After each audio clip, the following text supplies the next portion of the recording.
जो मनुष्य पृथ्वी पर रुद्राक्ष को मंत्र सहित धारण करते हैं वह रुद्र लोक में जाकर वास करते हैं, इसमें कोई संशय नहीं। तेरे चरणों में रहे हरदम भोले, इतनी शक्ति देना। चाहत नहीं है कुछ पाने की, अपनी भक्ति देना। हीरो से नहीं रुद्राक्ष से सजे कंठ हमारा, और शिव तेरा नाम रहे दिलो जुबां पर, ऐसी मस्ती देना। जिस घर में रुद्राक्ष की नियमित पूजा होती है वहां अन्न, वस्त्र, धन धान्य की कभी कमी नहीं रहती है। ऐसे घर में लक्ष्मी सदा वास करती है। माना जाता है कि रुद्राक्ष को हमेशा धारण करने वाला और उसकी पूजा करने वाला अंत में शरीर त्याग कर शिवलोक को प्राप्त करता है। Guru Ma Rukmini, transforming your life.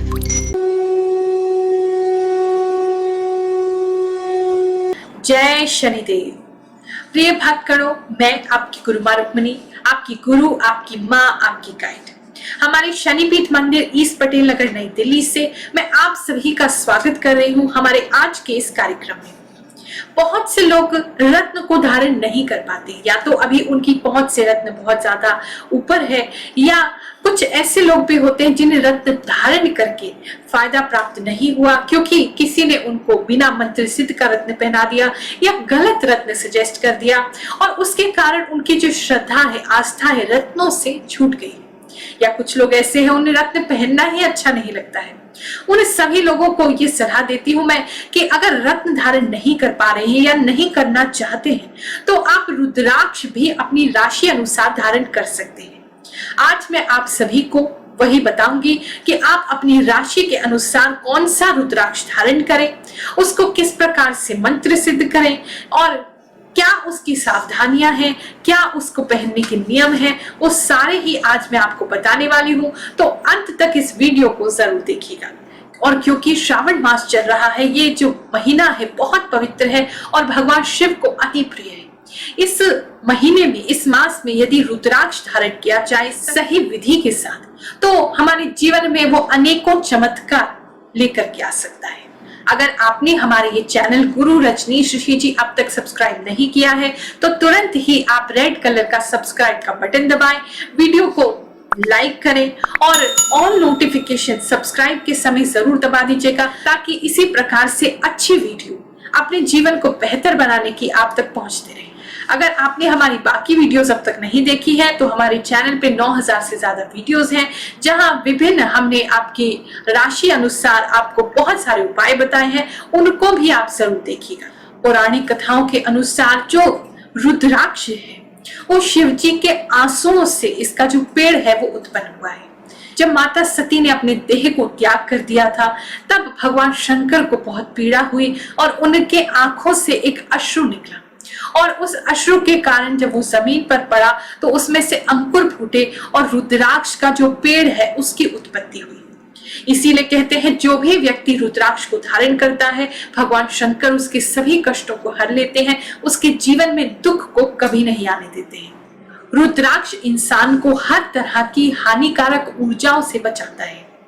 इसका इस्तेमाल केवल हम साधु सन्यासियों के लिए ही नहीं है बल्कि आप जैसे संसारिक जीवों के लिए भी है। आप सभी की कल्याण के लिए ही भगवान शंकर ने अपनी लीला द्वारा इस रुद्राक्ष की पृथ्वी पर उत्पत्ति की है। इसलिए अगर हम अपनी राशि के अनुसार रुद्राक्ष को धारण करें तो यह हमारे जीवन में काफी बदलाव ला सकता है, हमारी मानसिक शांति को बढ़ा सकता है, तनाव को दूर कर सकता है।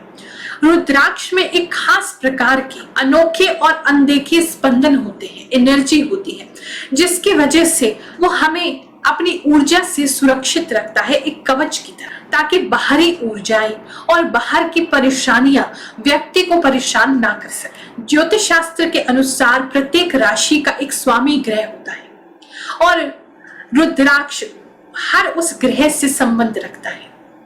कौन सा कितने मुखी रुद्राक्ष आपको अपनी राशि अनुसार पहनना चाहिए, चलिए जानते हैं। बात करेंगे मिथुन राशि की। अगर आपकी राशि मिथुन है यानी कि जेमिनी है तो ऐसे में आपको 4 मुखी रुद्राक्ष पहनना सबसे ज्यादा हितकर होता है, या फिर आप 13 मुखी रुद्राक्ष भी धारण कर सकते हैं। चारमुखी जो रुद्राक्ष है उसे जो सृष्टिकर्ता ब्रह्मा है उनका स्वरूप माना जाता है। ये मनुष्य को धर्म, अर्थ, काम, मोक्ष सभी कुछ प्रदान करता है।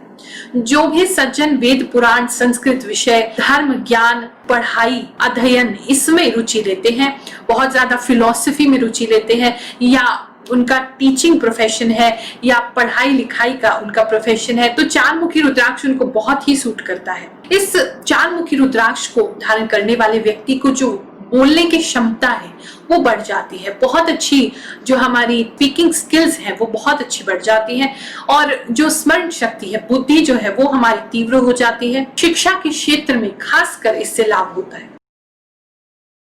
कहते हैं रुद्राक्ष को यदि राशि अनुसार धारण किया जाए तो उसका फल जो है वो दुगना हो जाता है। केवल पूजा पाठ, मंत्र जप, रत्नों के अलावा भी हम अपने ग्रहों को अनुकूल बना सकते हैं, जिसके लिए रुद्राक्ष का उपयोग भी कर सकते हैं। अगर हम अपनी राशि के अनुसार रुद्राक्ष को धारण करते हैं तो जो अशुभ ग्रह होते हैं उनका प्रभाव काफी हद तक कम हो जाता है।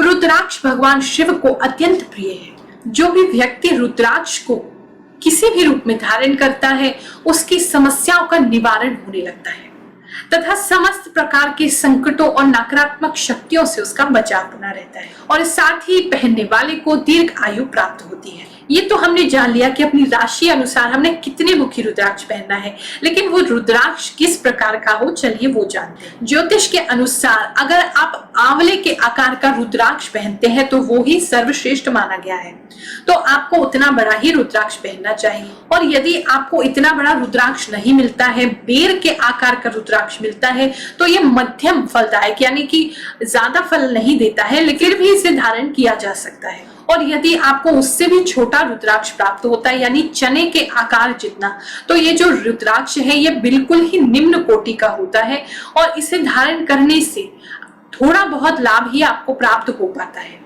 और यदि बात करें कि सबसे श्रेष्ठ रुद्राक्ष कैसा होना चाहिए, तो माना जाता है कि जिस रुद्राक्ष में डोरी पिरोने के बराबर स्वयं छेद हो जाता है, ऐसा जो रुद्राक्ष होता है वो सबसे अधिक फलदायी होता है। अधिक फायदे के लिए हमें हमेशा ही सुंदर दिखने वाला, सुडौल, चिकना, कांटेदार और जिसमें प्राकृतिक छेद युक्त हो ऐसा ही रुद्राक्ष धारण करना चाहिए। जो रुद्राक्ष कहीं से टूट फूट गया हो, हल्का सा झड़ गया हो, जिसकी बनावट ठीक ना हो, गोल आकार का ना हो, ऐसा जो रुद्राक्ष है वो धारण नहीं करना चाहिए। व्यक्ति को रुद्राक्ष धारण करने से पहले रुद्राक्ष की महात्म की कथा को अवश्य ही एक बार सुनना चाहिए। तो मैं उस कथा को आपके लिए वर्णन कर रही हूँ, ध्यान पूर्वक आप उसे सुनिए। एक समय केरल प्रदेश में एक गांव हुआ करता था, और उसमें एक बहुत ही ज्ञानी, शास्त्रों का ज्ञाता देवदत्त नाम का एक विद्वान ब्राह्मण रहता था। लेकिन कुछ समय के पश्चात अपने पूर्व जन्मों के पापों के फलस्वरूप ये अपने गांव के कुछ कुसंगत लोगों के साथ उठने बैठने लगा, जिसके कारण कुसंगति का रंग देवदत्त पे भी ऐसा चढ़ा कि वो ब्राह्मण तत्व को बिल्कुल भूल गया और अपने पांडित्य को भूल गया और बिल्कुल ही पाप युक्त कर्मों में वो अग्रसर हो गया। उसकी मति घूम गई, वो एक नीच ब्राह्मण कहलाने लगा। वो दूसरों को लूटता, पर स्त्री गमन करता, लोगों को सताता, उनका हक मारता, जुआ खेलने तक की उसे बहुत बुरी लत लग गई, चोरी करने की लत लग गई, वैश्याओं के साथ वो रमन करता, मांस खाता, मदिरा पीता और जितने भी कुकर्म हो सकते थे वो हर प्रकार का कुकर्मों को करने लगा। एक दिन सभी गांववासी जब देवदत्त से बहुत दुखी हो गए तो उन्होंने सलाह मशवरा करके देवदत्त को गांव से बाहर निकाल दिया। अपने गांव से निकाले जाने के बाद देवदत्त पड़ोस के एक गांव में जाकर के रहने लगा, लेकिन वहां पहुंचने के बाद भी उसने अपने बुरे कर्मों को नहीं छोड़ा। वो हर प्रकार के पाप कर्म करता, अत्याचार करता, और उसका फलस्वरूप यही हुआ कि वहां के गांव वासियों ने भी देवदत्त को उस गांव से निकाल दिया। अब तो कोई भी गांव देवदत्त को लेने को तैयार ही नहीं था, तो वो जंगल जंगल भटकने लगा। जब देवदत्त जंगल पहुंच गया तब उसे धीरे धीरे अपने पाप कर्मों का एहसास होने लगा। फिर भी कोई मार्ग दिखाने वाला न था और वो निराहार नहीं रह सकता था, तो वहीं पशु पक्षियों को मार करके वो अपनी भूख को शांत करने लगा। एक जंगल से दूसरे जंगल वो भटकता रहता और अंत में उस दुरात्मा दुराचारी का मृत्यु का समय आया। देवदत्त एक निर्जन जंगल में जा रहा था कि वहां अचानक से मूर्छित होकर गिर पड़ा और मर गया। वहां यमपुरी से यमराज की दूत आए। उन्होंने देखा कि ये कितना दुष्कर्मी था, कितना पाप कर्मी था, इसने कितने सारे बुरे कर्म किए हैं, इसलिए वो उसके गले में बंधन बांध के उसे घसीटते हुए ले जाने लगे। लेकिन उसके पिछले ही पुण्य कर्मों के फलस्वरूप वो जिस भूमि पे गिरा, जिस स्थान पे गिरा, वहां एक रुद्राक्ष गड़ा हुआ था। उसका सर उस रुद्राक्ष से स्पर्श हुआ और उसी स्पर्श के कारण तुरंत भगवान शंकर ने अपने दूत वहां भेजे और देवदत्त को कैलाश लाने के लिए कहा गया।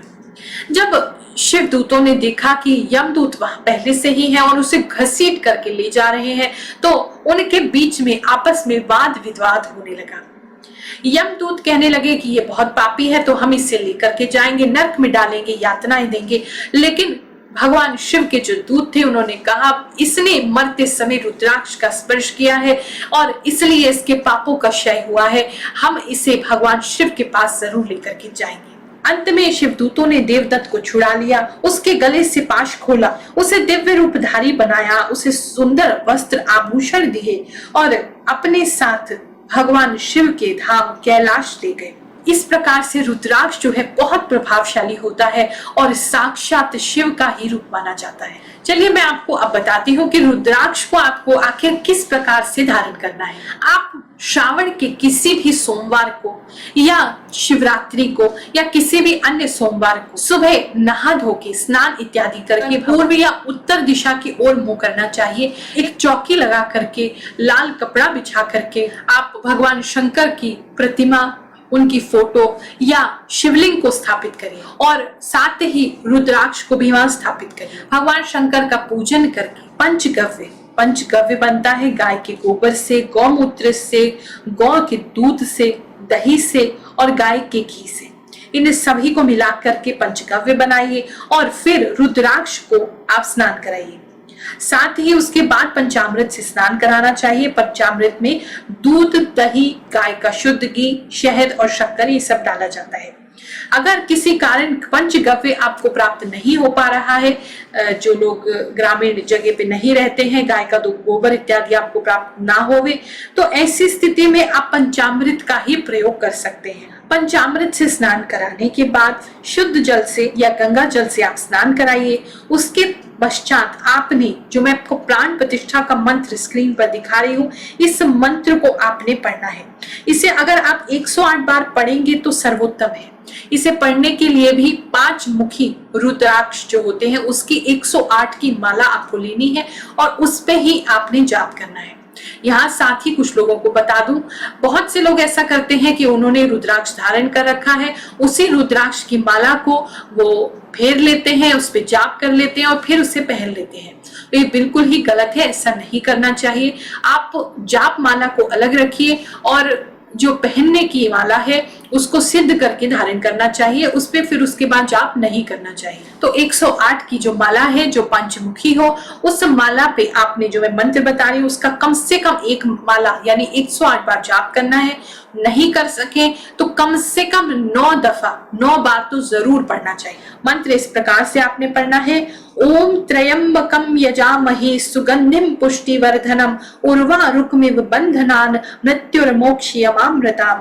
ओम हौम अघोरे घोरे हूम घोरतरे हूम। ओम ह्रीं श्रीं सर्वतः सर्वांग नमस्ते रुद्र रूपे हूम। इसके बाद आपने कम से कम एक माला, जो शिव पुराण में हर रुद्राक्ष के लिए एक मंत्र दिया गया है, हर रुद्राक्ष का जो प्रकार है, रुद्राक्ष जो है वो कम से कम जो है 1 से लेके 21 प्रकार के, जो कि उनपे जो धारियां होती है उसके हिसाब से उनका वर्गीकरण किया जाता है। तो सबसे पहला जो रुद्राक्ष होता है वो 1 मुखी होता है और 21 मुखी तक ये रुद्राक्ष आते हैं और बहुत रेयर कंडीशन में 22 मुखी भी देखा जाता है। हर एक मुखी रुद्राक्ष के लिए एक विशेष मंत्र शिव पुराण में बताया गया है। उस मंत्र के अनुसार आपने एक माला उस रुद्राक्ष पे आपने जाप करना है। किस प्रकार से करेंगे? 4 मुखी ओम ह्रीं नमः, 13 मुखी ओम ह्रीं नमः, 108 बार आप जाप करें। इसके बाद रुद्राक्ष को शिवलिंग से स्पर्श कराएं और धूप दीप इत्यादि से पूजन करने के उपरांत नैवेद्य इत्यादि चढ़ाने के बाद लाल धागे में या तो सोने की तार से या चांदी की तार से पिरोया हुआ जो रुद्राक्ष होता है उसी को आपने लेना है, और लाल धागे में, और धागा इतना लंबा कि छाती तक, कम से कम हृदय तक आपका जो रुद्राक्ष है वो पहुंचे, इतना लंबा धागा लेके आप उसी दिन उसको धारण करें। ये सभी काम यदि ब्रह्म मुहूर्त में किए जाए तो सबसे अच्छा है, नहीं तो आप सुबह 12 बजे से पहले पहले कर सकते हैं। बस उस दिन का राहु काल देख लीजिएगा कि राहु काल में आपने पूजा प्रारंभ नहीं करनी है, और अगर अभिजीत मुहूर्त उस दिन का अच्छा आपको प्राप्त हो जाए सुबह 12 बजे से पहले पहले, तो अभिजीत मुहूर्त में इस कार्य को आप संपन्न करें। जो रुद्राक्ष का जो फल होता है, उसका जो बीज है, वास्तव में उसे रुद्राक्ष कहा जाता है।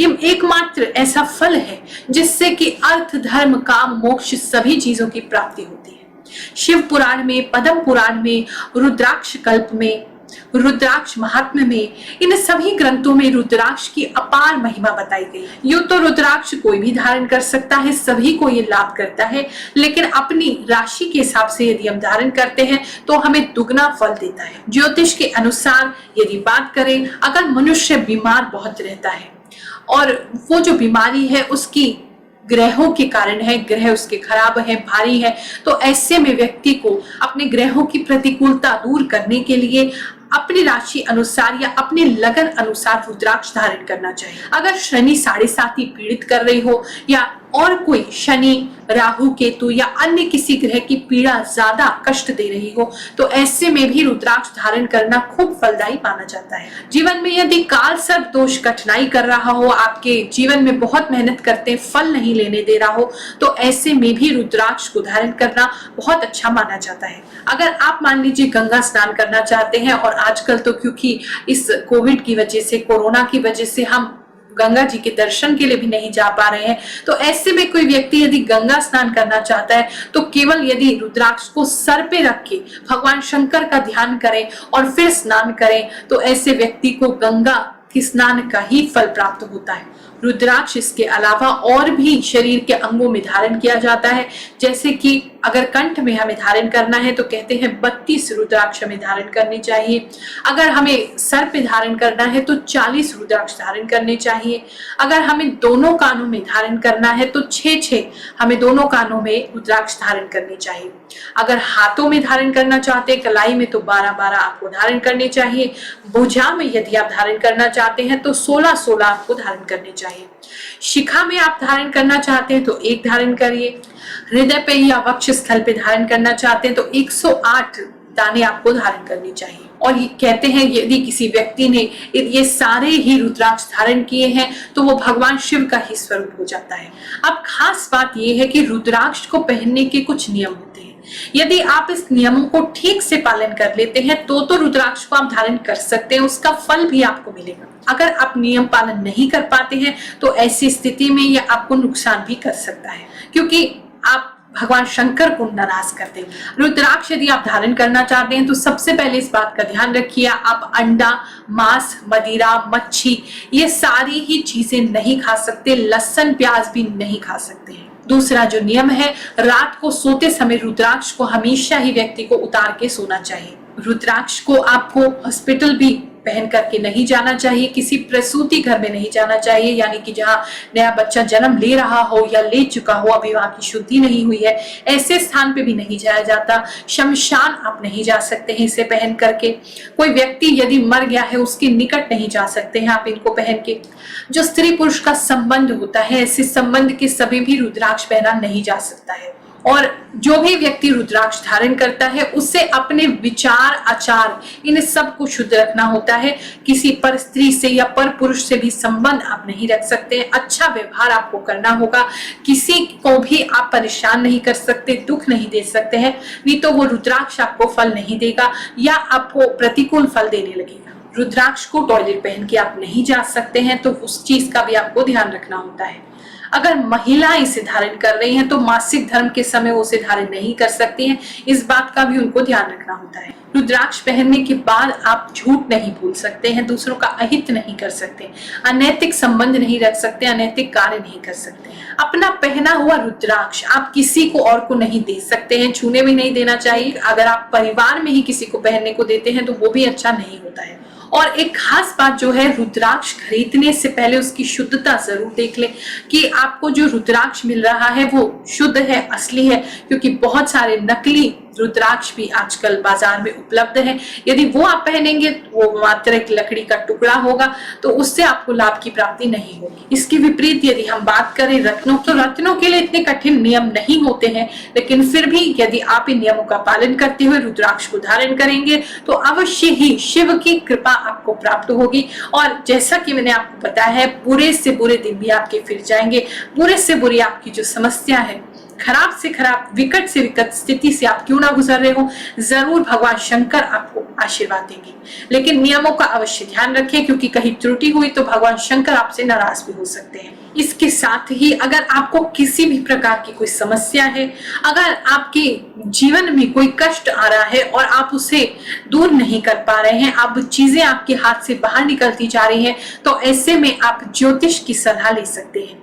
हमारे शनिपीठ मंदिर के नंबर आपकी स्क्रीन पर आ रहे हैं, आप अपने पास रखिए सेव करके, ताकि कभी भी आपको जरूरत हो आप उस पर कॉल कर सकें। एक अपॉइंटमेंट आप ले सकते हैं मुझसे या हमारे गुरु जी, गुरु रजनीश ऋषि जी या स्वामी जी से अपनी जन्म कुंडली दिखाने के लिए, ताकि हम आपकी कुंडली को देख करके, उसमें आपकी ग्रह दिशा को देख करके आपको सटीक उपाय बता सकें और बता सकें कि आपको क्या धारण करने से सबसे ज्यादा लाभ की प्राप्ति हो। और साथ ही आपको ये भी बताना चाहेंगे, जो फीस आपसे कुंडली देखने की ली जाती है, जन्म कुंडली विश्लेषण की ली जाती है, वो सारी ही फीस हमारे शनिपीठ मंदिर के द्वारा जो सामाजिक कार्य होते हैं उसके लिए प्रयोग की जाती है। हर शनिवार मंगलवार जो प्रसाद वितरण होता है, गरीबों में जो लंगर इत्यादि बांटे जाते हैं, उसके लिए प्रयोग की जाती है। अभी क्योंकि इस कोरोना के चलते लंगर प्रसाद तो नहीं हो रहा है, लेकिन फिर भी समय समय पर हमसे जितना हो सक रहा है हम कर रहे हैं। कभी लोगों के बीच में मास्क का वितरण करते हैं, कभी बिस्किट्स वगैरह का वितरण करते हैं, ताकि हम लोगों की सहायता जितनी हो सके करें। और आप ही लोगों के माध्यम से ये सारी चीजें होती है। शनिपीठ मंदिर के संचालन में ये काम आती है, फीस जो ली जाती है। और साथ में जो हम गरीब लड़कियों को पिछले 8-9 सालों से कंप्यूटर की फ्री एजुकेशन देते हैं, उसके लिए ये प्रयोग की जा रही है। आने वाले समय में जो हमारा भव्य शनिदेव का एक मंदिर स्थापित होने वाला है और एक जो नवग्रह आश्रम उसके साथ होगा, ये सारी फीस उसी सभी में प्रयोग की जाती है। तो अपनी जन्म कुंडली दिखाने के माध्यम से, अपने ग्रहों को जानने के माध्यम से आप इन पुण्य कर्मों में भी योगदान दे सकते हैं, उसका लाभ भी आपको अवश्य ही प्राप्त होता है। तो आज के इस वीडियो को यहीं समाप्त करते हैं। आप सभी को जाते हुए आशीर्वाद देती हूँ, आप खूब तरक्की और उन्नति करें, यही मेरी मंगल कामना है। और जब भी आपको आवश्यकता है, आपकी गुरु माँ आपके साथ है। जय शनिदेव। हमारे द्वारा बनाई गई और वीडियोस को यहाँ पर क्लिक करके आप देखते रहिए।